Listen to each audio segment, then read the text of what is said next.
Here we go. All right, so you were recording at on Fullerton, west of Ashland. Yes. It's called the Fullerton Studio. Yeah. In Chi-Town. Just kind of a spur of the moment thing, or a lot of planning involved? Well, there's a gentleman named Steve Walcott. Yeah. Out of Brooklyn. He has an independent label out of Brooklyn called the Engine Records. The Engine label. Called Engine. Okay. As in fire engine.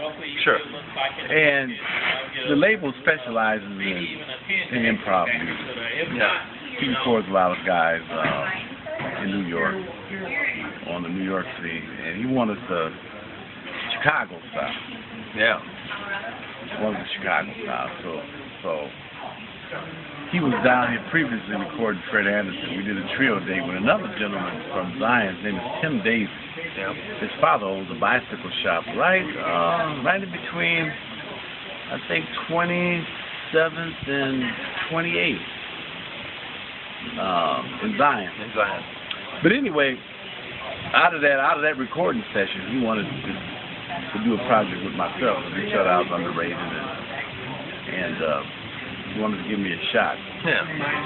So he finally came to Chicago. It took 5 months to get together, to get the personnel together, because I was going to start with a trio, but that didn't work out. So I got 6 of my good friends together out of the city, and we did this thing. We did a warm-up gig April the 7th of 2010, on the 7th of April, and on the 11th of April, we did the actual recording session.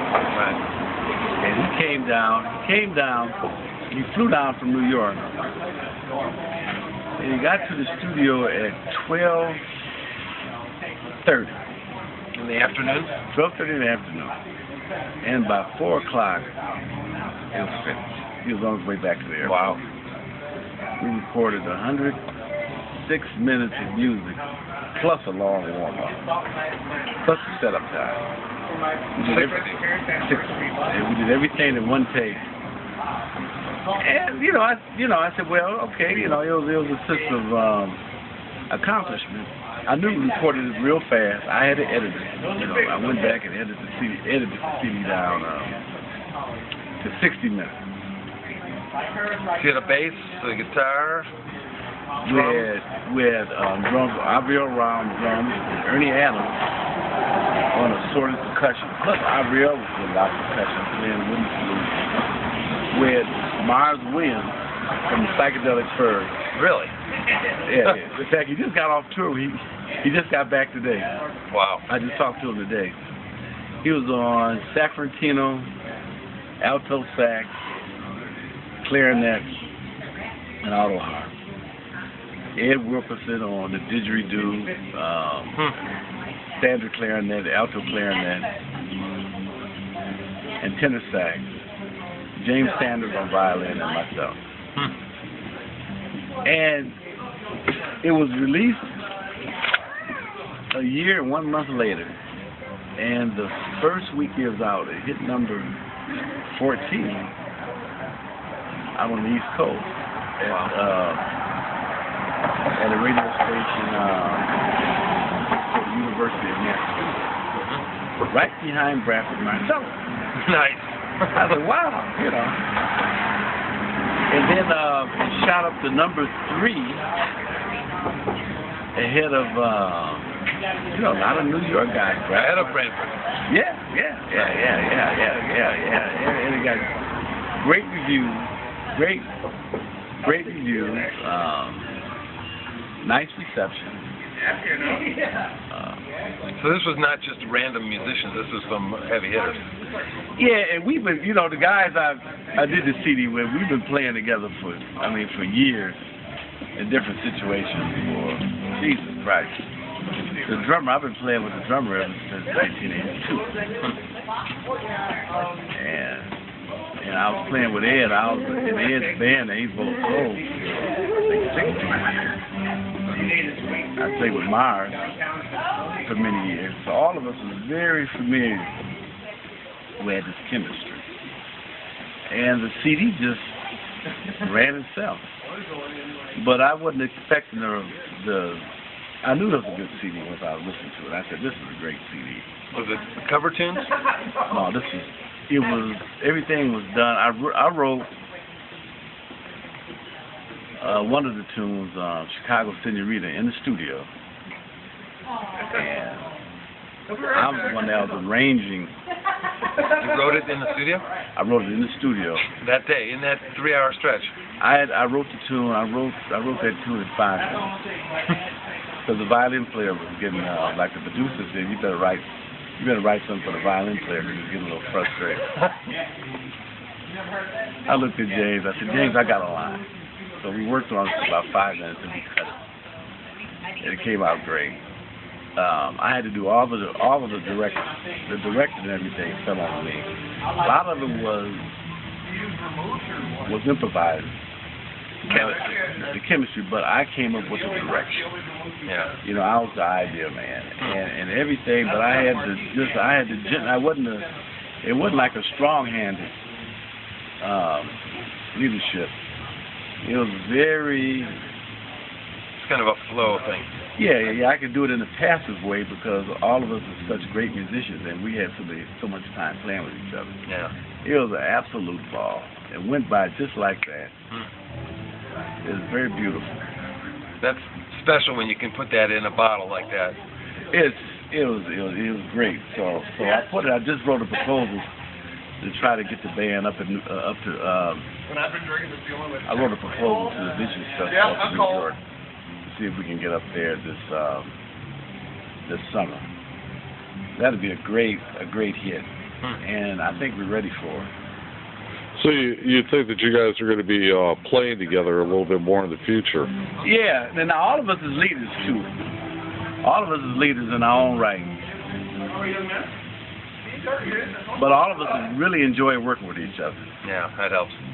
You know, so we're thinking about going up to Madison and doing some things, doing another recording at Audio for the Art, if that works out.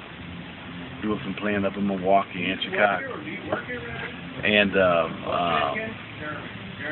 great, you know, we might get a shot at going to Polestar next year. That's right, I direct two of them. With the band.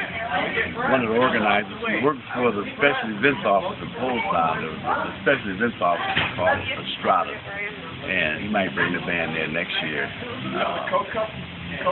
So everything is looking real good. Where can people purchase this CD? Well, it's all over the place. You can get it on eBay. You can get it at the Jazz Record Market. You can get it from me. And is there a name for the group? I'm trying to tell Marilyn she's an icon, but she's not. It's called the Harrison Bankhead. I think we're all. All right. But man, we got some heavy. Well, I won't ask you for all later. of us as friends, you know. No, Oh no. All of us, you know, all of us as friends. I have a lighter to my car. And we've been playing together for years, you know. And I get so much input from the other guys too, because all the guys are very experienced leaders. What was the band called again? It's called the Harrison Bankhead Sextet. And what's the CD called? It's called Morning Sun Harvest Moon. Now, I just got one question for you.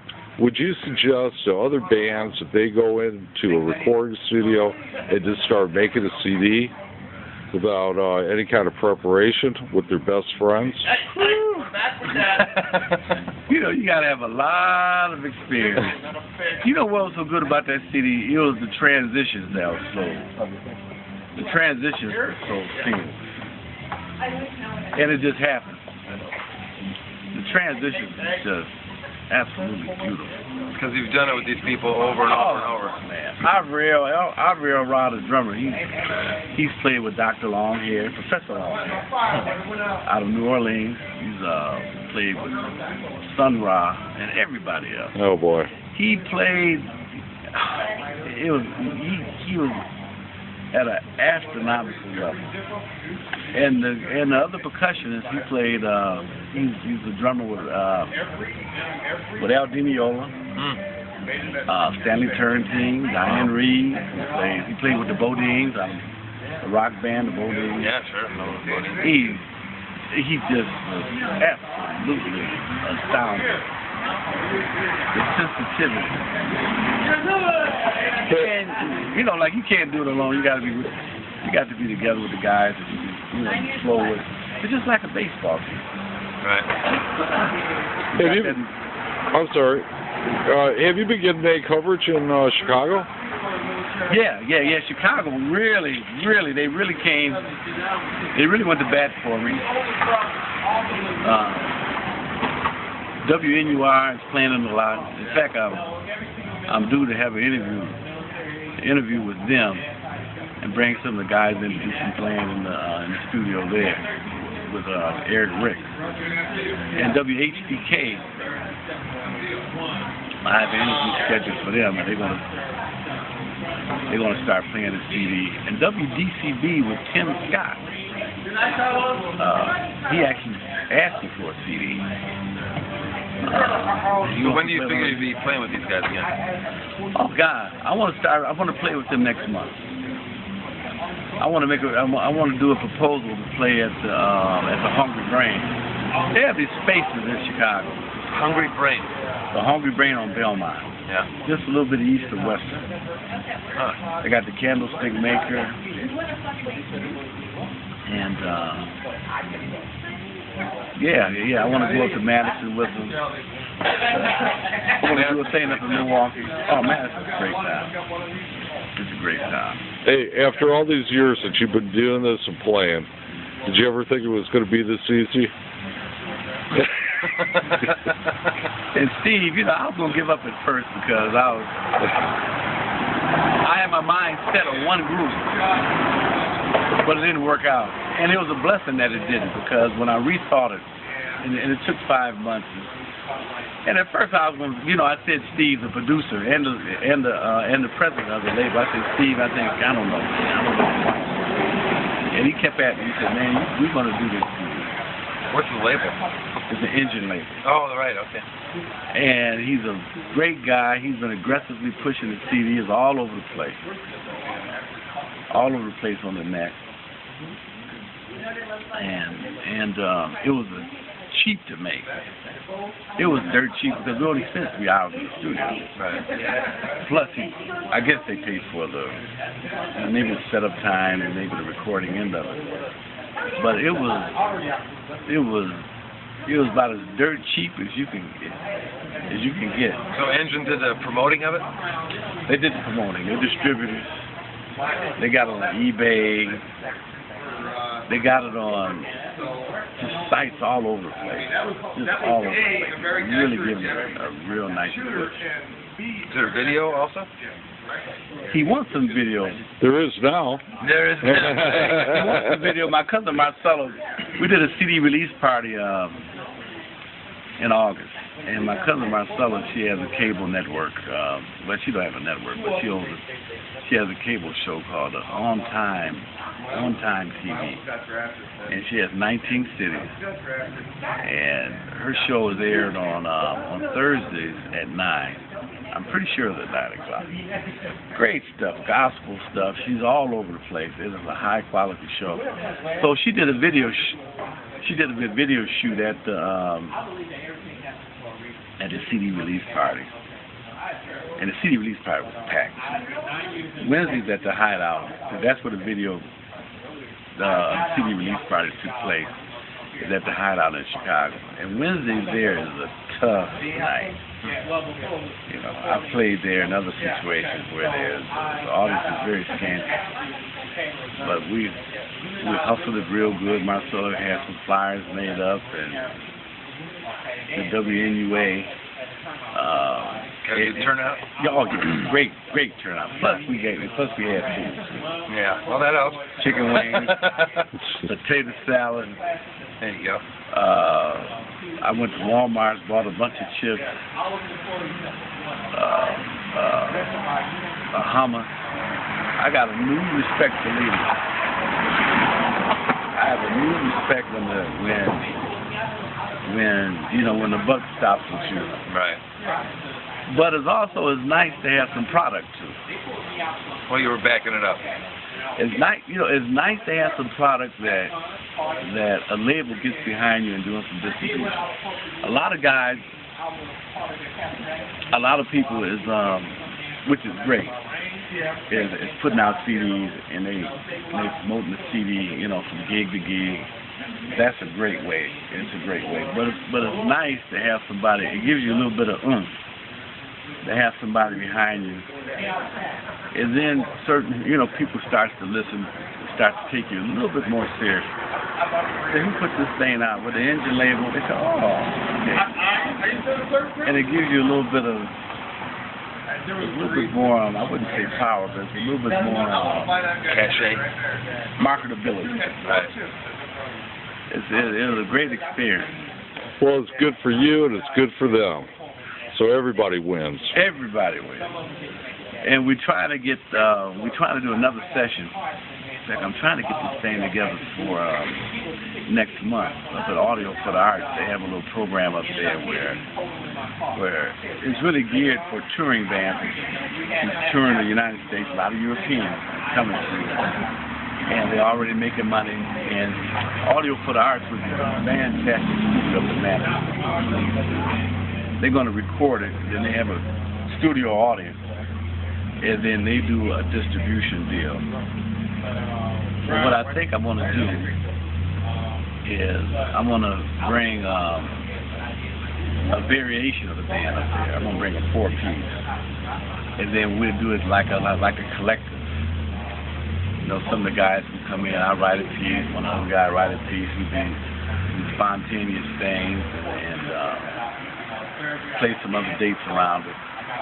Well, it's nice to hear the music, but when you see the performance and you see the effort that goes into it, and you see the chemistry, that really adds quite a bit. Oh yeah. It sounds to me like you got the bug now. Oh golly, man, I got the bug big time. I got the bug, man. You know, and Fred Anderson was always getting on me to do something under my own name for years. And God bless his soul, he just passed away. Not this past June, but June of last year. And I'm glad I did it. Yeah, I'm glad I did it. And now, right now, it seems very natural. I was wondering if you stole all my chairs.